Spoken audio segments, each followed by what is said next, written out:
자, 2회 모의고사 문제 한번 보겠습니다. 자, 1번 문제 한번 보겠습니다. 다음은 부동산을 법률적 측면에서 설명한 것이다. 옳은 설명은 묻죠. 자, 의제 부동산은 준부동산인데 특별법 등에 의해서 등기나 등록이 가능하므로 저당권의 객체가 될 수 있다. 1번 바로 정답이죠. 자, 1번이 정답이고요. 준부동산 얘기죠. 2번 우리나라에서는 이 광업권의 객체가 되는 지하에 매장되어 있는 미채굴의 광물에 대해서는 토지 소유자의 권한이 미치지 아니한다. 그러니까 권리가 미친다니까 틀렸죠. 미치지 아니한다. 그래서 2번은 틀린 지문. 2번은 시험에 많이 나오는 지문이죠. 3번 임목 등기는 한 그루의 나무도 가능하다니까 틀렸는데 등기는 수목 집단만 가능. 한 그루의 나무가 아니라 수목 집단만 가능하고 이 경작수 학물은 토지에 정착하고 있기 때문에 부동산에 일부러 간주한다 하니까 틀린 지문이죠. 자, 그 1번 문제에 있어서 4번 지문을 보면은 이 경작수 학물이죠. 자, 이 정착물이 아닌 것. 자, 토지에 부착됨에 따라 이 계속적으로 인정되는 물건이 정착물인데 이 정착물이 아닌 게 있겠죠. 자, 정착물이 아닌 것 중에 대표적인 게 바로 뭐냐? 이 매년 경작의 노력을 요하는 경작수학물이죠. 경작수학물인 벼, 감자, 옥수수, 토마토는 정착물이 아닌 동산으로 분류합니다. 부동산의 일부로 간주한다니까 틀렸어요. 정착물이 아닌 동산으로 분류합니다. 5번 관습법상 명인 방법을 갖춘 수목의 집단은 소유권의 객체가 되며 이 저당권의 객체도 될 수 있다 하니까 틀렸죠. 자, 이 정착물은 토지와 독립된 부동산으로 간주되는 독립정착물이 있고 토지에 일부러 간주되는 종속정착물이 있죠. 자, 이때 독립정착물 중에 관습법상의 권리입니다. 관습법상의 권리로서 소유권을 표시하는 하나의 방법이 명인 방법이에요. 이 소유권을 표시하는 하나의 방법이기 때문에 소유권의 객체는 돼요. 그렇지만 뭐다? 불완전한 공시수단이기 때문에 저당권의 객체는 될 수 없다. 그래서 저당권은 안 돼. 저당권의 객체는 안 돼. 명인 방법을 갖춘 우리가 수목의 집단인데 저당권의 객체는 안 된다. 이것은 뭐는 가능하다? 소유권 표시는 할 수 있죠. 소유권의 객체는 되는데 불완전한 공시수단이기 때문에 저당권은 표시할 수 없다. 저당권의 객체는 될 수 없어요. 왜냐? 우리 명인 방법은 뭐다? 불완전한 공시수단이기 때문에. 저당권의 객체도 될 수 있다 하니까 틀렸어요. 그럼 소유권 표시도 하고 저당권 표시도 할 수 있는 건 등기야. 소유권 보존 등기된 임목이 그렇습니다. 그래서 소유권 보존 등기된 임목이 소유권 표시도 할 수 있고 저당권 표시도 할 수 있습니다. 자, 1번이 정답이죠. 자, 2번. 다음에 토지의 용어에 대한 설명으로 옳은 것은 맹지 소유자는 도로에 이르기 위해서 그 주위 토지를 당연히 사용할 수 있다. 당연히 사용하니까 틀렸죠. 여러분이 민법 제219조에 주위 토지 통행권 있죠. 우리가 맹지 소유자는 도로에 이르기 위해서는 맹지를 둘러싼 토지 소유자가 가장 적은 손해를 보는 장소와 방법을 선택해서 통로를 개설하거나 통행할 수 있습니다. 그러니까 당연히가 아니죠. 1번 틀린 지문. 2번 택지, 나지, 맹지는 지적법상 지목이 아니죠. 뭐다? 택지, 나지, 맹지는 감정평가상의 용어고요. 그리고 전 과수원 제방 유지는 지목이죠. 지목. 이 지적법, 우리가 지적법 간단히 얘기하는데 공간 정보의 구축 및 관리에 관한 법률에 의한 우리의 지목이 됩니다. 2번 어떻게 돼요? 정답인데 여러분 유지와 국어의 개념이 작년에 출제를 했었거든요. 그래서 유지, 국어, 제방, 하천, 도로 이런 것은 지목입니다. 공단이 재개발되어 아파트 단지로 변화되고 있는 과정에 있는 토지는 어떻게 돼요? 우리는 후보지가 아니라 이행지의 개념. 이행지. 자, 후보지가 아니라 이행지의 개념이죠. 자, 우선은 이 용도적 지역, 토지가 실제로 이용되고 있는 용도에 따라 지역을 크게 분류를 하는데 이게 택지 지역, 농지 지역, 임지 지역으로 가죠. 임지 지역은 임야거든요. 임야를 택지로 조성한다든지 농경지를 택지로 조성하는 것은 용도적 지역의 전환으로서 그런 개념은 바로 뭐죠? 후보지죠. 임지지역, 농지지역, 택지지역, 이 용도적 지역 대분류 상호 간에 뭐가 된다?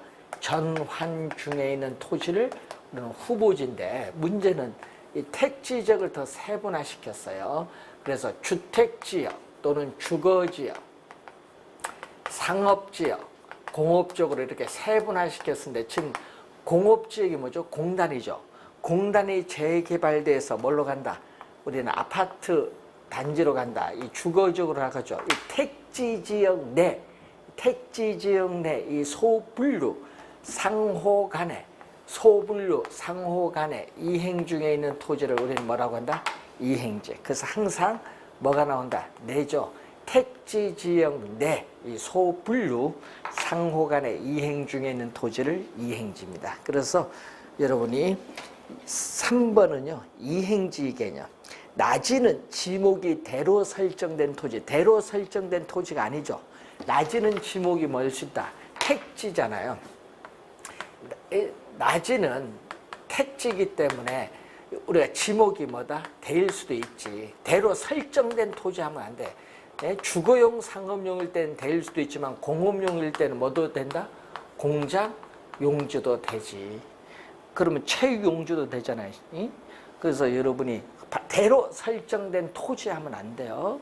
공장 용지가 될 수도 있고 체육 용지가 될 수도 있습니다. 그래서 틀린 질문.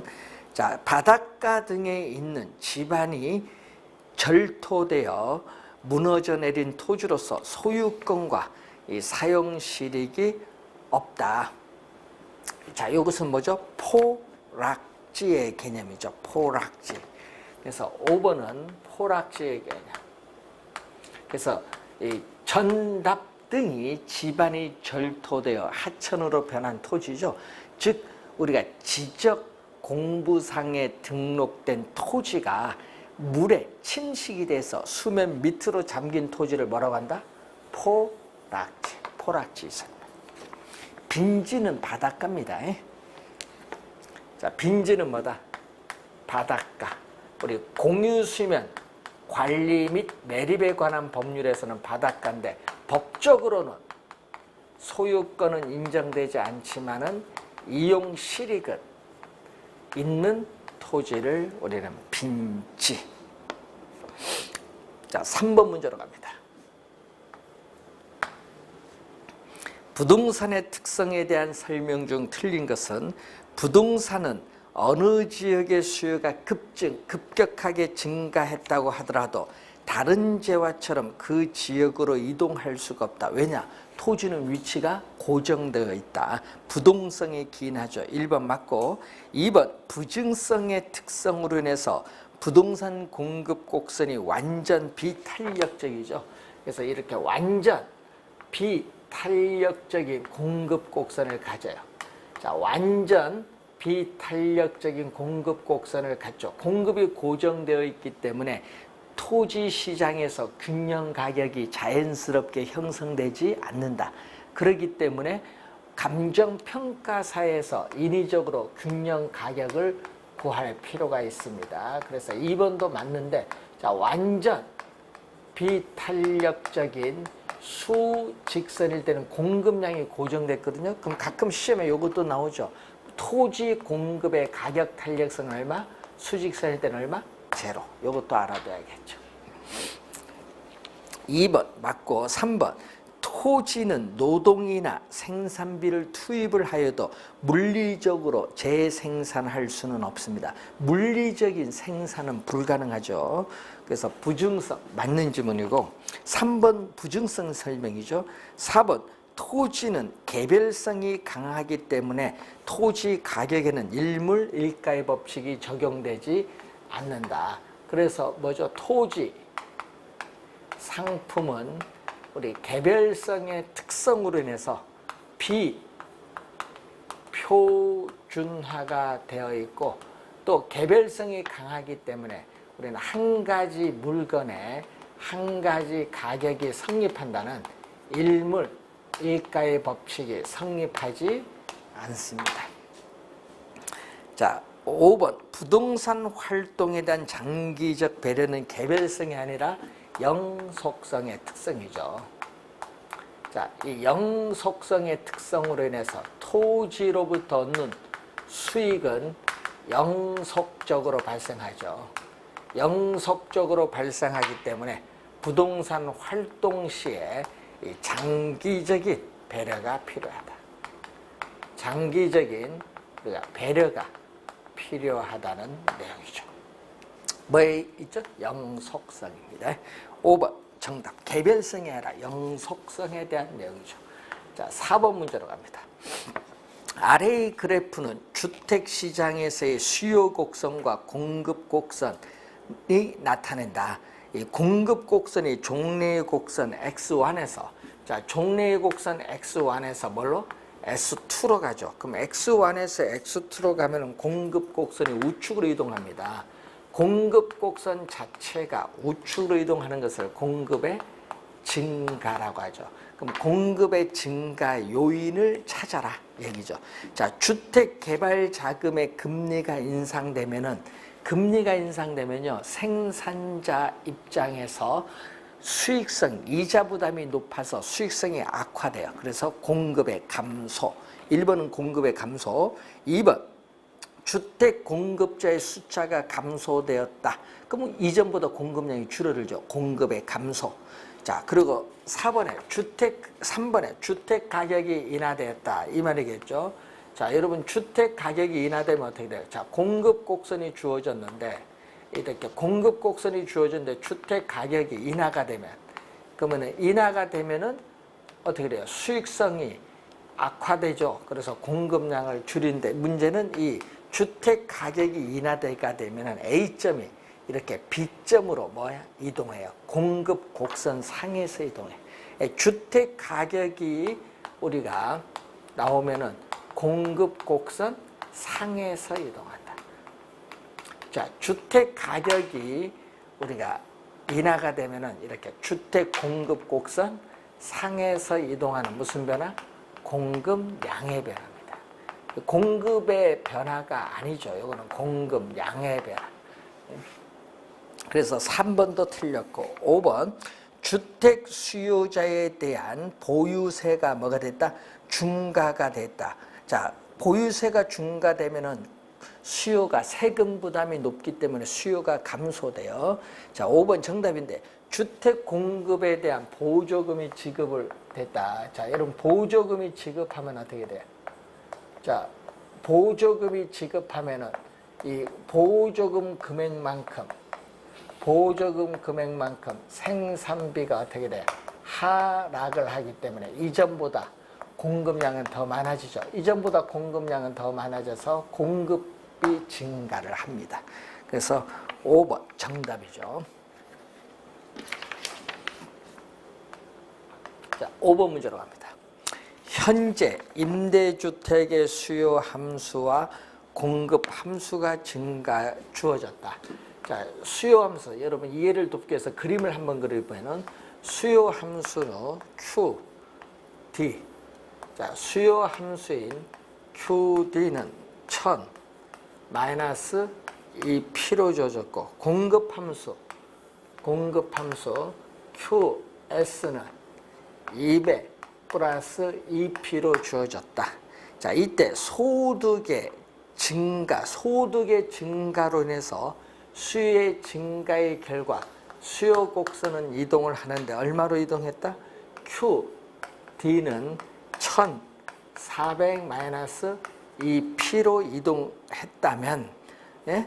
우리가 수요의 증가로 인한 균형 가격과 거래량은 변동은 어떻게 되느냐? 자, 그러면은 어떻게 나오죠? 우선 이 점이 바로 뭐가 돼? 최초의 균형. 최초의 균형이고, 요거는 뭐다? 새로운 균형이죠. 그러면 최초의 균형에 비해서 균형 가격은 상승하고 거래량은 증가를 하는데, 자, 그래서 항상 우리는 균형을 물을 때는 어떻게 묻죠? 최초의 균형일 때는 항상 여러분이 균형이 나오면은 수요량과 공급량은 항상 뭐다? 같다. 자, 수요량과 공급량은 항상 같다는 걸 꼭 명심해야 돼. 균형이 나오면. 수요량과 공급량은 같다. 그럼 수요량은 얼마죠? QD 수요량은 1000 마이너스 EP가 수요량이고, 공급량은 200 플러스 EP가 공급량. 그럼 수요량과 공급량이 같아요. 그럼 넘어가면은 EP에 EP를 대주니까 4P고 1000에서 200을 빼주니까 800이죠. 그럼 균형 가격은 얼마다? 200이에요. 균형 가격은 200. 그러면 균형 가격이 200이면 넘어가면 얼마? 여기 P 하면은 200에 2 곱하면 400. 200 대주니까 균형 거래량은 얼마? 600이 되겠지. 그럼 이건 600. 최초는 이렇게 200과 600이 나오죠. 자, 그럼 새로운 균형은 어떻게 되냐? 자, 새로운 수요 곡선이 이동한 이후에 새로운 균형은 수요량은 1000 바뀌었죠? 1400 마이너스 200가 수요량. 공급량은 200 플러스 2P 변화가 없어요. 같다. 그럼 넘어가면 4P는 1400에서 200을 빼니까 1200이 되죠. 양변을 또 4로 나눠주니까 균형 가격은 300이죠. 균형 가격은 300이면 300에 2 곱하면 600. 여기 200 대주면 800. 여기에 800이고 여기에 300이죠. 그러면 균형 가격은 200에서 300으로 100만큼 상승하고, 균형 거래는 600에서 800으로 200만큼 뭐한다? 증가를 하죠. 자, 균형 가격 상승분 100만 원이고요. 균형 거래량 증가분은 200입니다. 정답은 2번이 정답이죠. 2번. 전형적인 문제입니다. 2번이 정답. 6번. 주거 서비스 공급 곡선이 임대료에 대해서 이렇게 완전 비탄력적이다. 자, 주거 서비스에 이렇게 공급 곡선이 임대료에 대해서 완전 비탄력적이다. 완전 비탄력적이면 뭐가 된다? 수직선. 자, 이렇게 완전 비탄력적인 수직선. 또 현재의 임대료 하에서 초과 수요가 존재한다. 그러면 이 얘기죠. 자, 현재의 임대료 하에서, 자, 밑줄은 현재의 임대료 하에서 초과 수요가 존재한다면, 밑줄 여기 가정이에요. 그럼 그림을 보면 이런 그림이거든요. 여기 R제로입니다. 그림을 보면은 현재의 임대료 하에서 초과 수요가 존재하면 그림이 요건데, 여기 공급량은 변화가 없죠. 자, 공급량은 예를 들어서 10개 변화가 없는데 수요 곡선과 만나는 점, 이게 바로 뭐죠? 수요량이다. 그럼 수요량은 20개다. 그럼 이렇게 공급량보다 수요량이 많은 상태를 뭐라고 한다? 공급량보다 수요량이 많은 상태를 초과 수요인데, 이렇게 R제로 이렇게 현재의 임대료에서 이만큼의 초과 수요가 존재했어요. 그러면은 공급량에 비해서 수요량이 많으면은 수요자 간의 경쟁에 의해서 어떻게 돼요? 가격은, 자, 수요자 간의 초과 수요자들의 경쟁에서 가격은 뭐 한다? 임대료는 상승을 하죠. 임대료는 상승하는데 중요한 건요, 거래량은 어떻게 돼? 거래량 공급량 10개니까 수요가 20개든 30개든 공급량은 고정됐기 때문에 거래량은 변화가 없어요. 그러니까 거래량 자체는 이렇게 임대료는 R0에서 R1으로 상승하지만 거래량 공급량이 고정되어 있기 때문에 거래량은 변화가 없다. 그래서 정답은 몇 번? 2번이 정답.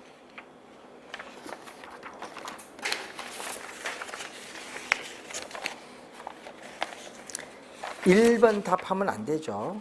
1번으로 많이 합니다. 주의 좀 해야 돼요. 7번 문제로 갑니다. 어떤 A 지역의 임대주택 임대료가 10% 상승됨에 따라 수량이 5% 감소를 했다. 자, 우리는 주택에 있어서의 분모는 자극을 주는 가격, 분자는 반응을 나타내는 수요량, 주택 임대료 변화율에 대해서 주택 수요량이 몇 프로 변화하고 있는가 측정하는 지표가 바로 우리는 수요의 가격 탄력성인데 10% 인상. 자, 주택 임대료가 10% 인상됨에 따라 수요량은 몇 프로? 5% 뭐 했다? 감소했다. 그러면 10분의 5니까 2분의 1. 2분의 1은 0.5. 0.5는 1보다 작기 때문에 뭐가 된다? 0.5는 1보다 작기 때문에 비탄력적. 자, 1번 임대주택 수요의 가격 탄력성은 탄력적이 아니라 뭐다? 비탄력적. 1번 틀렸고, A 지역의 임차인들은 임대료 상승에 대해서 대체로 민감하다. 자, 이런 비탄력적은 어떻게 돼요? 임대료 변화에 대해서 임대료 상승을 하든 하락을 하든 임대료의 변화에 대해서 민감하게 반응하지 않는다. 자, 민감하게 반응하지 않는다.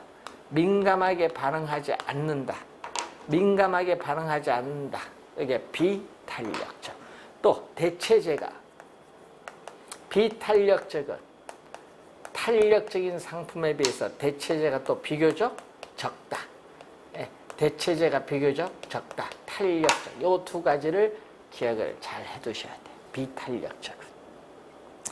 자, 2번 틀렸고 3번 A 지역은 임대료가 하락하면은 임대는 그만큼 더 큰 수익을 얻을 수 있다. 자, 여러분 거기 요 그림을 보면은 비탄력적은 이렇게 기울기가 급하죠. 비탄력적이죠. 자, 이때 여러분이 요 가격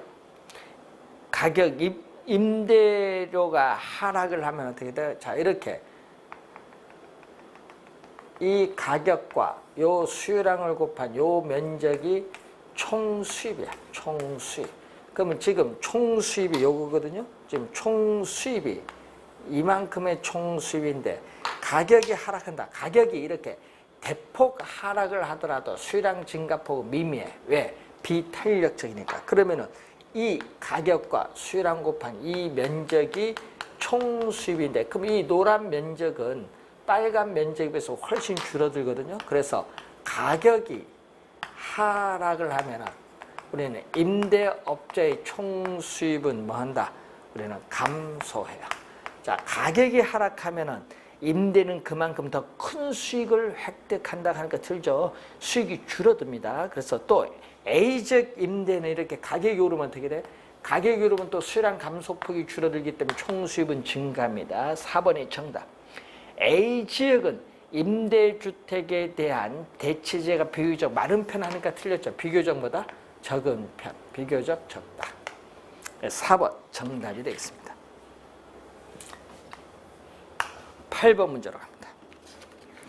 주택시장에서 주택 수요의 소득 탄력성은 3이고 현재 수요량은 2,000세대라고 가정을 하자.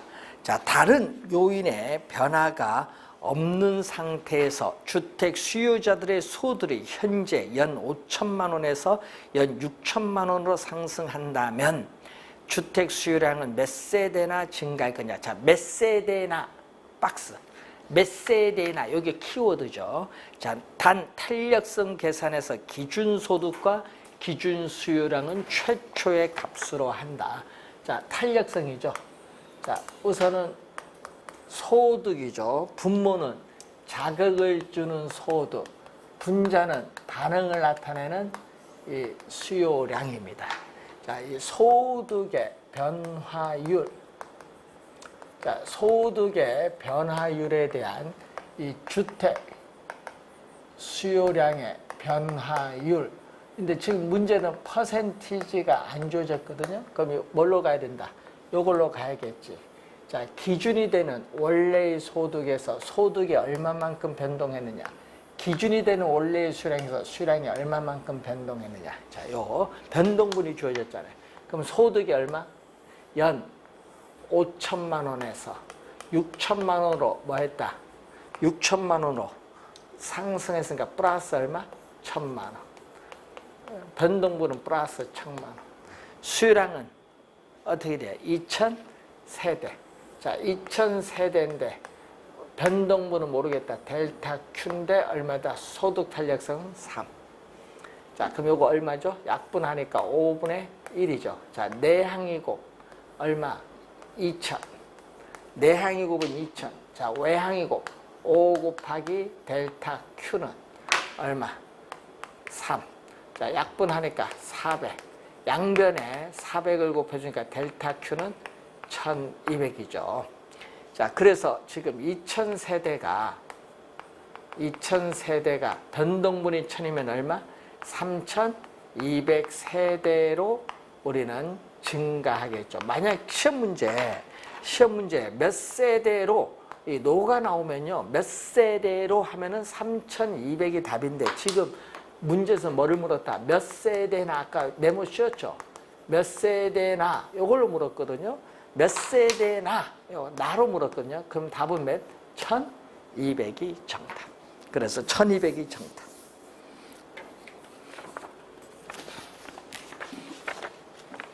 자, 9번 문제로 갑니다.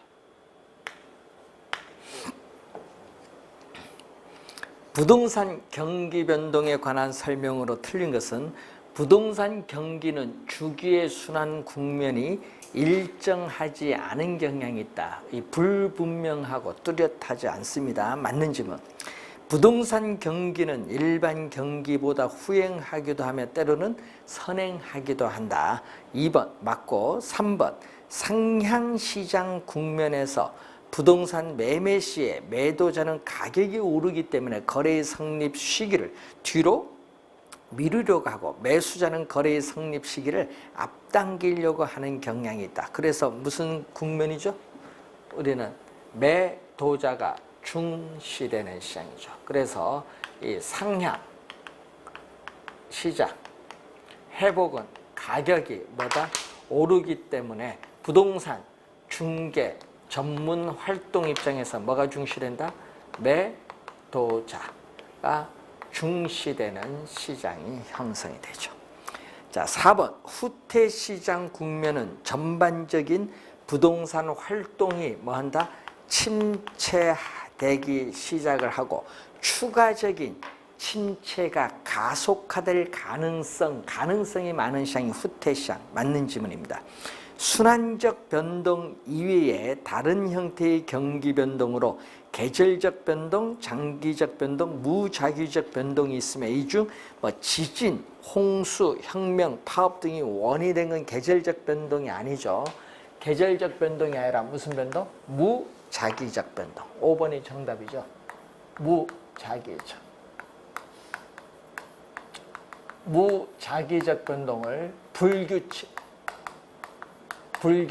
우발적인 변동. 자, 무작위적 변동을 우리는 불규칙, 우발적인 변동.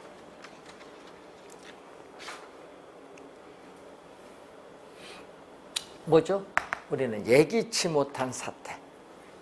정쟁, 혁명, 폭동, 이 지진이나 홍수 등의 자연재해, 정부의 급격한 정책의 변화, 예기치 못한 사태로 인해서 나타나는 비순환적인, 비주기적인 경기 변동이 무작위적 변동. 5번 정답. 자, 10번 문제로 갑니다. 부동산 시장의 특성과 이 기능에 관한 설명 중 틀린 것은 부동산 시장은 수요 공급 조절이 쉽지 않아서 단기적으로 가격의 왜곡을 발생할 가능성이 있죠. 자, 우리가 부동성 또는 부증성 등의 특성으로 인해서 우리가 수요가 증가하더라도 바로 즉시 택지를 조성해서 공급을 늘려주기가 어렵다. 수급 조절에 곤란성이 나타나죠. 즉 우리는 부동산은 공급에 뭐가 존재한다? 시차가 존재하기 때문에 수급 조절이 곤란하죠. 그래서 단기적으로는 부동산 시장에서의 이 가격의 왜곡이 발생을 할 가능성이 높다는 거죠. 1번 맞고, 2번 부동산은 위치의 고정성 때문에 구체적인 지리적 공간을 수반합니다. 맞고, 부동산은 개별성이 강하기 때문에 시장에 비조직화가 나타나죠. 자, 이 개별성으로 인해서 부동산 상품은 비표준화되어 있죠. 그래서 대량 생산을 할 수 없기 때문에 도매상이나 소매상과 같은 유통 이 기구가 어떻게 돼요? 존재하지 않아요. 그러다 보니까 시장이 조직적으로 체계화되어 있지 않습니다. 그래서 부동산 상품의 가격에 대한 집중적인 통제가 곤란하고, 그리고 부동산 거래 시 거래 비용이 많이 들죠. 자, 4번 거래의 은밀성으로 인해서 정보 수집이 곤란하고 정보 탐색 비용은 증가하죠. 거래에 있어서의 뭐가 나온다? 또 공개성 또는 은밀성. 부동산 거래 내용의 사실을 공개하기를 꺼려하기 때문에 정보 수집이 곤란하고 정보 비용이 증가합니다. 부동산 시장은 부증성이 아니죠. 뭐 때문에? 부동성. 위치가 고정되어 있기 때문에 일정한 우리가 공간에 한정되는 경향이 있습니다. 공간적 작용 범위가 일정한 지역에 한정되는 경향이 있는 국지적 지역 시장을 또 형성을 하죠. 뭐 때문에? 바로 부동성. 부증성이 아니라 부동성입니다. 5번 정답. 자, 11번 부동산 시장에 대한 정부의 공적 개입의 필요성 및 규제 방법에 관한 설명으로 틀린 것은 사적 시장에서의 시장 질서는 계층 간의 소득 불균형을 심화시킬 수 있으므로 우리는 정부의 개입이 필요하죠. 뭐를 위해서? 소득 재분배를 위해서. 부동산 시장은 정보의 비대칭성으로 적정한 자원 배분이 되지 못하기 때문에 자원을 효율적으로 배분하기 위해서 개입이 필요합니다. 주거 복지 측면에서 최소한의 질적 수준을 갖춘 주택이 부족하기 때문에 우리는 주택을 공급을 하기 위해서 정부의 개입이 필요하죠. 토지는 공공재임으로 하니까 틀린 지문입니다. 자, 토지는 공공재가 아니에요. 토지는 사적 재화예요. 사적 재화. 토지는 사적 재화고요. 뭐가 아니다? 공공재가 아니다. 네.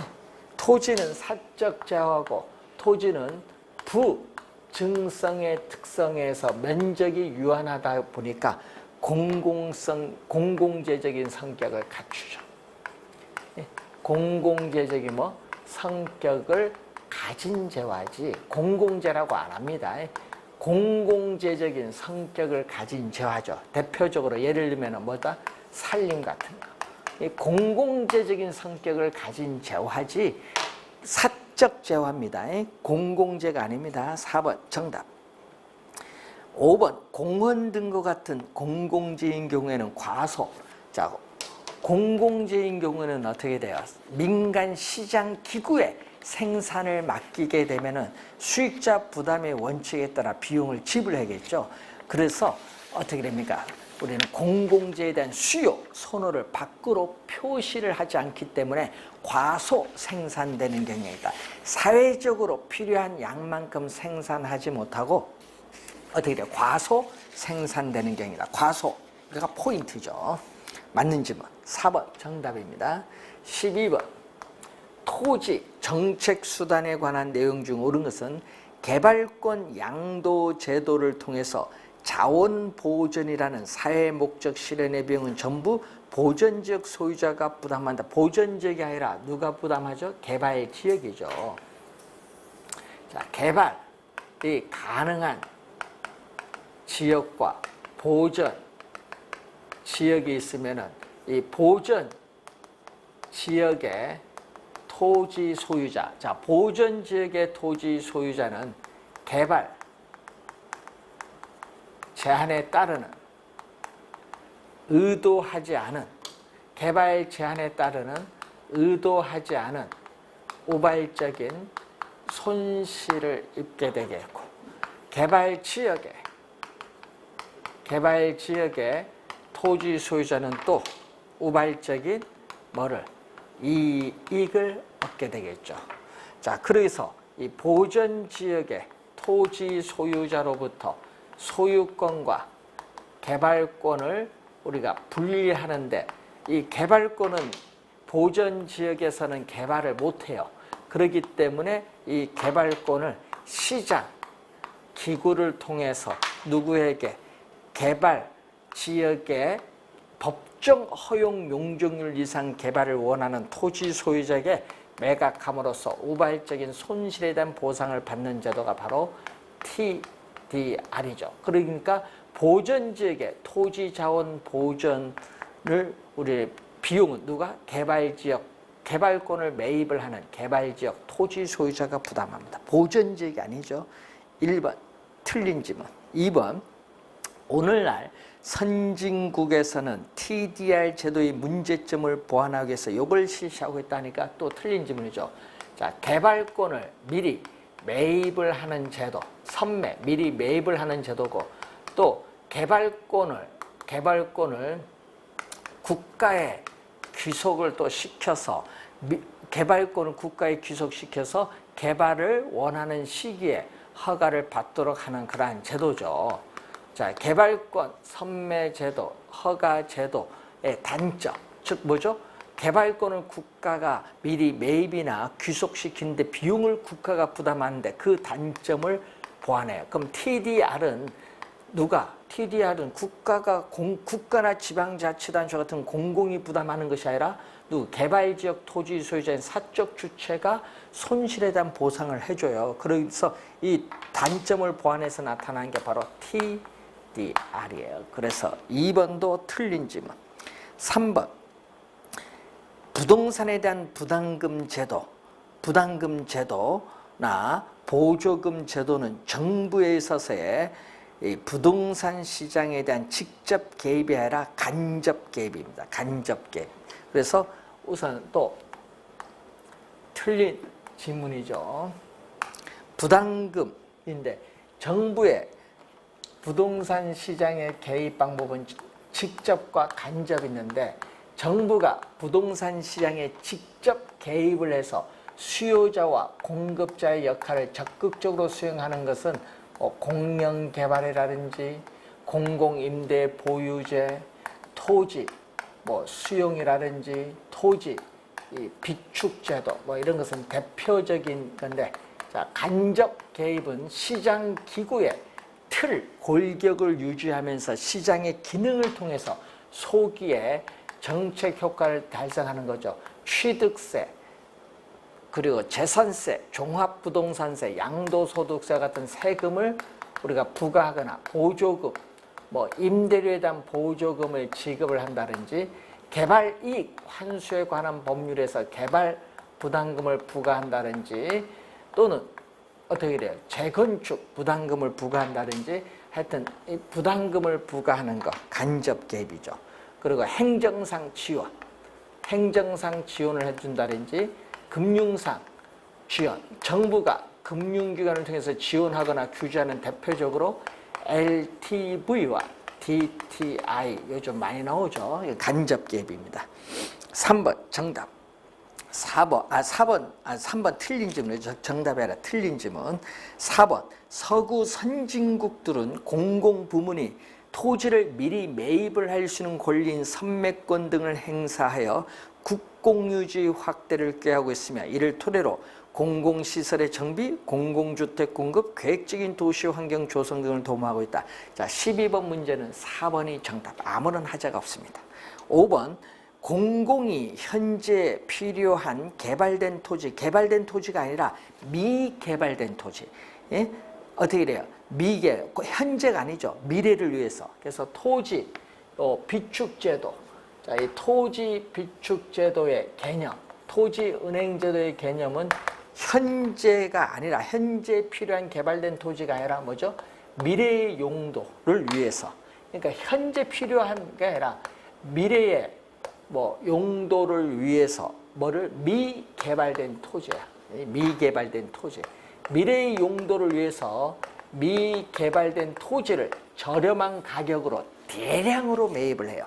그래서 공공시설 용지를 적시에 공급해 주거나 민간에게 비싼 가격으로 매각, 임대하는 제도가 토지 비축제도. 개념 시험에 많이 나오죠. 5번 틀린 질문. 자, 13번 문제로 갑니다. 자, 주택시장에서 발생하는 형상에 대한 내용 중 틀린 것은 주택시장에서는 여가로 인한 공급이 발생하는데 하향 여가가 일반적인 형상이죠. 자, 여가 과정은 주택의 순환 형상이죠. 자, 여가 과정은 우리가 주택에서의 순환. 주택은 고정되어 이동할 수 없는데 순환한다는 것은 주택에 살고 있는 주민들이 이사를 간다는 형상이죠. 이사를 가려면 빈집이 있어야 되니까 공가가 연쇄적으로 나타난다는 것을 전제로 해서 나타납니다. 자, 상향 여가와 하향 여가가 있는데 우리가 일반적으로 여가라고 하면 아까도 얘기했듯이 하향 여가가 일반적인 형상이다. 자, 상향 여가는 저소득층이 거주하는 저급, 이 저가 주택이 뭐를 통해서 비용을 투입을 해서 수선 또는 재개발을 통해서 상위 고소득층의 사용으로 전환되는 것을 말하죠. 그래서 상향여가는 천이기에서 활발하게 전개되는 것이 아니라 인근 지역의 생애 주기 중 어디서 성장기입니다. 천이기가 아니라 성장기. 그래서 2번 정답. 3번 보수 비용이 가치 증분보다 크다고 해서 반드시 주택에 대한 보수가 이루어지는 것은 아니다. 왜? 소득이 낮으면 보수가 이루어지지 않을 수도 있어요. 소득이 낮으면. V 외부 효과는 하향 여가와 관련되고 정의 외부 효과는 상향 여가와 관련되죠. 그래서 이 외부 효과가 또 영향을 주죠. 저소득층이 거주하는 주택인 불량주택이 발생하는 근본적 원인은 시장의 실패 때문이 아닙니다. 바로 소득이 낮기 때문에 생기는 소득 문제입니다. 이 소득이 높은 고소득층은 자신의 소득에 맞는 고급 주택을 소비하고 소득이 낮은 저소득층은 또 자신의 소득에 맞는 불량주택을 소비하죠. 그래서 소득에 따라 주택 자원이 효율적으로 배분이 이루어지고 있기 때문에 나타나는 형상이다. 이렇게 보시면 되겠습니다. 자, 13번 문제까지 풀었고요. 잠시 쉬고 14번부터 풀어보도록 하겠습니다.